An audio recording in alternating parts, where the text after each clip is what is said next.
Welcome back to office kitchen. അപ്പോൾ ഞാൻ ഇന്ന് വന്നിരിക്കുന്നത് റവ കൊണ്ടുള്ള ഒരു പഞ്ഞിയപ്പത്തിൻ്റെ റെസിപ്പി ആയിട്ടാണ്. നമുക്ക് എളുപ്പത്തിൽ ഉണ്ടാക്കാവുന്ന ഒരു ബ്രേക്ക്ഫാസ്റ്റിൻ്റെ റെസിപ്പിയാണിത്. എല്ലാവരും ഒന്ന് ട്രൈ ചെയ്ത് നോക്കുക. അപ്പോൾ എൻ്റെ ഈ ചാനൽ ആദ്യമായിട്ട് ആരെങ്കിലും കാണുന്നവരുണ്ടെങ്കിൽ പ്ലീസ് ഒന്ന് സബ്സ്ക്രൈബ് ചെയ്തേക്കണേ. കൂടെ തന്നെയുള്ള കുഞ്ഞു ബെല്ലൈക്കൺ കൂടെ എനേബിൾ ചെയ്ത് കഴിഞ്ഞാൽ ഞാനിടുന്ന വീഡിയോസിൻ്റെ നോട്ടിഫിക്കേഷൻ നിങ്ങൾക്ക് ലഭിക്കുന്നതായിരിക്കും. അപ്പോൾ നമുക്കിനി റെസിപ്പിയിലേക്ക് പോകാം. അപ്പോൾ നമുക്ക് അപ്പം ഉണ്ടാക്കുന്നതിന് വേണ്ടിയിട്ട് ഞാൻ ഇതുപോലെ ഒരു ജാർ എടുത്തിട്ടുണ്ട്. അതിലേക്ക് നമുക്ക് 1 കപ്പ് റവ ചേർത്ത് കൊടുക്കാം. ഇത് കഴിക്കുന്ന സമയത്ത് പോലും ഇത് റവ കൊണ്ടിട്ടാണ് നമ്മൾ ഈ അപ്പം ഉണ്ടാക്കിയേക്കണമെന്ന് തോന്നില്ല കേട്ടോ. അത്രക്ക് നല്ലൊരു ടേസ്റ്റാണ്, അത്രക്ക് സ്പോഞ്ചി ആയിട്ടുള്ള ഒരു അപ്പം തന്നെയാണിത്. പിന്നീട് നമുക്ക് ഇതിലേക്ക് ഒരു 1/4 കപ്പ് തേങ്ങ ചിരവിയത് ഇട്ട് കൊടുക്കാം. കൂടെ തന്നെ ഒരു 1/4 കപ്പ് തൈര് കൂടെ ചേർത്ത് കൊടുക്കാം. തൈര് ഇല്ലെന്നുണ്ടെങ്കിൽ നമുക്ക് എഗ്ഗ് വെച്ചിട്ടും ചെയ്യാം. ഞാനിവിടെ രണ്ടും വെച്ചിട്ട് ചെയ്ത് നോക്കാറുണ്ട്. എൻ്റെ ഒരു അഭിപ്രായത്തിൽ തൈര് വെച്ച് ചെയ്യുന്നതും എഗ്ഗ് വെച്ച് ചെയ്യുന്നതും രണ്ടും രണ്ട് ടേസ്റ്റാണ്. എഗ്ഗിൻ്റെ ടേസ്റ്റ് ഇഷ്ടമുള്ളവർക്ക് തീർച്ചയായിട്ടും അത് വെച്ച് ചെയ്യാവുന്നതാണ്. പിന്നീട് ഞാൻ ഇതിലേക്ക് 1 കപ്പ് വെള്ളം ചേർത്ത് കൊടുക്കുന്നുണ്ട്. എന്നിട്ട് ഞാനിത് നന്നായിട്ടൊന്ന് അരച്ചെടുത്തിട്ടുണ്ട്. പെട്ടെന്ന് തന്നെ നമുക്കിത് അരച്ചെടുക്കാൻ വേണ്ടിയിട്ട് പറ്റും. അതിനുശേഷം ഞാൻ ഇതിലേക്ക് 1/2 ടീസ്പൂൺ ബേക്കിംഗ് സോഡ അല്ലെങ്കിൽ സോഡാപ്പൊടി ചേർത്ത് കൊടുക്കുന്നുണ്ട്. കൂടെ തന്നെ ആവശ്യത്തിനുള്ള ഉപ്പും കൂടെ ചേർത്ത് കൊടുക്കാം. എന്നിട്ട് നമുക്കിതൊന്ന് ജസ്റ്റ് ബ്ലെൻഡ് ചെയ്തെടുക്കാം.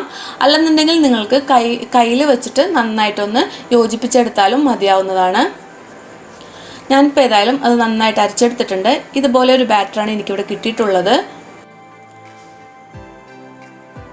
അടുത്തതായിട്ട് നമുക്ക് അപ്പം ഉണ്ടാക്കുന്നതിന് വേണ്ടിയിട്ട് ഞാൻ ഇതുപോലൊരു പത്തിരിച്ചട്ടിയാണ് എടുത്തിട്ടുള്ളത്. ഇതിലേക്ക് ഞാനൊന്ന് ഓയിൽ അത്യാവശ്യം നന്നായിട്ട് തന്നെ ഗ്രീസ് ചെയ്ത് കൊടുക്കുന്നുണ്ട്. നിങ്ങളുടെ കയ്യിൽ ഇങ്ങനത്തതൊന്നും ഇല്ലെന്നുണ്ടെങ്കിലും സാരില്ല, നിങ്ങൾക്ക് തീർച്ചയായിട്ടും ഒരു നോൺ സ്റ്റിക്കിൻ്റെ പാത്രം യൂസ് ചെയ്യാവുന്നതാണ്. ഞാനിത് എളുപ്പത്തിൽ ഒരു 4 എണ്ണമൊക്കെ വെച്ചിട്ട് പെട്ടെന്ന് തന്നെ ഉണ്ടാക്കിയെടുക്കാൻ വേണ്ടിയിട്ടാണ് ഇത് ഇങ്ങനെ എടുത്തത്. ഞാനിനിപ്പോൾ ഇതിലേക്ക് ഓരോ തവി വെച്ചിട്ട് ഒഴിച്ചു കൊടുക്കുന്നുണ്ട്.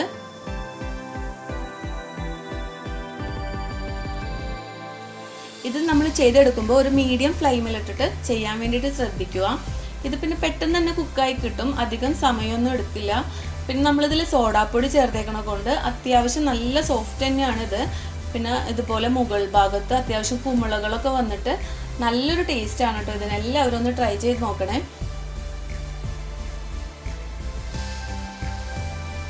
ഇപ്പോൾ ഒരു സൈഡ് നന്നായിട്ട് കുക്കായി കിട്ടിയിട്ടുണ്ട്. ഇനിയിപ്പോൾ നമുക്ക് അപ്പുറത്തെ സൈഡ് കൂടെ ഒന്ന് മറിച്ചിട്ട് കൊടുത്തിട്ട് ഒന്ന് കുക്ക് ചെയ്തെടുക്കാം.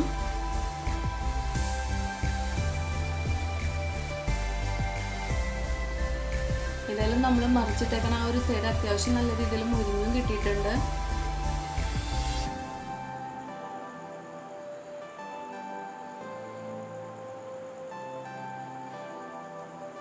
ഇപ്പോൾ നമ്മുടെ അപ്പം ഇവിടെ റെഡി ആയിട്ടുണ്ട്. നമുക്കിതിനൊരു പാത്രത്തിലോട്ട് മാറ്റാം.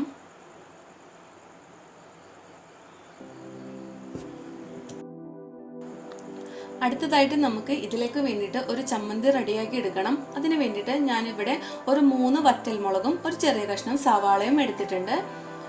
എന്നിട്ട് ഞാൻ ഇതുപോലെ ഒരു പാൻ ഇവിടെ അടുപ്പത്ത് വെച്ചിട്ടുണ്ട്. ഇനിയിപ്പോൾ ഈ പാൻ ഒന്ന് ചൂടായി വരുമ്പോൾ നമുക്കിതിലേക്ക് ആവശ്യത്തിനുള്ള വെളിച്ചെണ്ണ ചേർത്ത് കൊടുക്കാം. ഈ ചമ്മന്തി ഉണ്ടാക്കുമ്പോൾ വെളിച്ചെണ്ണയിൽ തന്നെ ഉണ്ടാക്കാൻ വേണ്ടിയിട്ട് ശ്രദ്ധിക്കുക. എന്നാലാണ് ആ ഒരു ടേസ്റ്റും ആ ഒരു ഫ്ലേവറൊക്കെ കറക്റ്റായിട്ട് കിട്ടുകയുള്ളൂ. ഇനി വെളിച്ചെണ്ണ ഒന്ന് ചൂടായി വരുമ്പോൾ നമ്മൾ എടുത്തു വെച്ചിട്ടുള്ള വറ്റൽമുളകും സവാളയും ഇതിലോട്ട് ഇട്ട് കൊടുക്കാം. അതിനുശേഷം നമുക്ക് ഇതൊന്ന് ചെറുതായിട്ടൊന്ന് വഴറ്റിയെടുക്കാം. ഒരുപാട് നേരം നമ്മൾ ഇതിലിട്ട് വഴറ്റേണ്ട ആവശ്യം വരുന്നില്ല. ഒന്ന് ചെറുതായിട്ട് ചെയ്ത ശേഷം നമുക്ക് ഗ്യാസ് ഒന്ന് ഓഫ് ചെയ്യാം.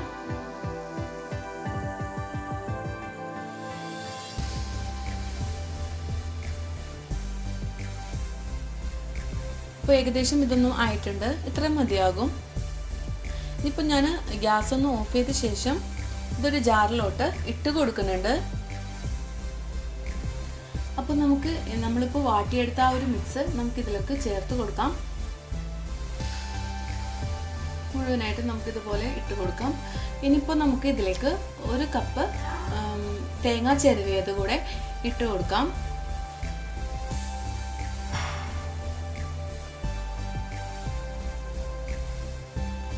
കൂടെ തന്നെ അതിലേക്ക് ഒരു അര ടീസ്പൂൺ കാശ്മീരി മുളക് പൊടിയും ആവശ്യത്തിനുള്ള ഉപ്പും ചേർത്ത് കൊടുക്കാം. അടുത്തതായിട്ട് ഞാൻ ഇതിലേക്ക് ഒരു ടീസ്പൂൺ വിനാഗിരി കൂടി ചേർത്ത് കൊടുക്കുന്നുണ്ട്. നമ്മൾ വിനാഗിരി വാങ്ങിക്കണ കുപ്പിയുടെ മൂടിയിൽ ഒരു മൂടിയാണ് ഞാൻ ഇതിലായിട്ട് ഒഴിച്ചു കൊടുത്തിട്ടുള്ളത്. അതൊരു ടീസ്പൂണോളം ഉണ്ടാകും. ഇനിയിപ്പോൾ നിങ്ങൾക്ക് ഈ ചമ്മന്തിക്ക് പുളിയുടെ ആവശ്യമില്ല എന്നുണ്ടെങ്കിൽ നിങ്ങൾക്ക് ഈ ഒരു സ്റ്റെപ്പ് ജസ്റ്റ് അവോയ്ഡ് ചെയ്യാം. ഞാനെപ്പോഴും അങ്ങനെ ചേർത്തിട്ടാണ് ചെയ്തിട്ടുള്ളത്. ഏതായാലും ഞാനിതിപ്പോൾ നന്നായിട്ടൊന്ന് അരച്ചെടുത്തിട്ടുണ്ട്. നമ്മുടെ ചമ്മന്തി ഇവിടെ റെഡി ആയിട്ടുണ്ട്. നമുക്കിനിതൊരു സെർവിങ് ബൗളിലോട്ട് മാറ്റാം. അപ്പം നമ്മുടെ ഈസി ആൻഡ് ടേസ്റ്റി ആയിട്ടുള്ള റവ പഞ്ഞിയപ്പം ഇവിടെ റെഡി ആയിട്ടുണ്ട്. കൂടെ തന്നെ ഒരു നല്ലൊരു ടേസ്റ്റുള്ള ഒരു ചമ്മന്തിയുമുണ്ട്. ഏതായാലും ഞാൻ ഈ ചമ്മന്തി വെച്ചിട്ടാണ് ഇത് ട്രൈ ചെയ്തിട്ടുള്ളത്. വേറെ കറികളൊന്നും ഞാൻ ഇതിൻ്റെ കൂടെ യൂസ് ചെയ്തിട്ടില്ല. ഏതായാലും എല്ലാവരും ഇതൊന്ന് ചെയ്ത് നോക്കണേ. എന്നിട്ട് ഇതിൻ്റെ ഫീഡ്ബാക്കൊക്കെ അതിനെ അറിയിക്കുക. അപ്പം നമുക്കിനി അടുത്തൊരു അടിപൊളി വീഡിയോ കാണുന്നത് വരെ ഓക്കെ, ബൈ ബൈ.